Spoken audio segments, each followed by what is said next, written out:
Hey, does anybody remember that time the Teenage Mutant Ninja Turtles theme song was written by the same guy who would eventually go on to create the Big Bang Theory? Teenage Mutant Ninja Turtles! Teenage Mutant Ninja Turtles! So I feel like all of us know this theme song, but just as a recap, there's that super hooky Teenage Mutant Ninja Turtles line. Teenage Mutant Ninja Turtles! And in between each of those hooks is a short description of each of the Ninja Turtles. Raphael is cool but rude. Give me a break. And then that tagline, Heroes in a Half Shell, Turtle Power, it evokes a bit of a pentatonic scale, and when it's used in this way is kind of a shorthand for like Asian sounding themes.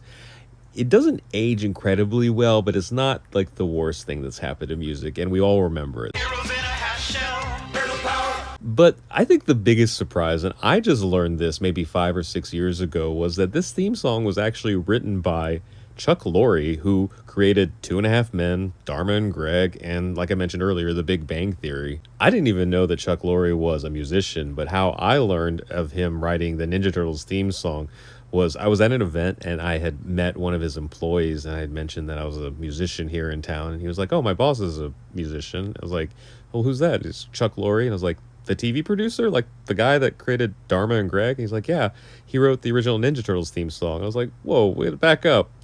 And so when I went home, I like looked it up, and yeah, when he first started, he was actually a songwriter and a musician, and he actually wrote a song for Debbie Harry back in the 80s.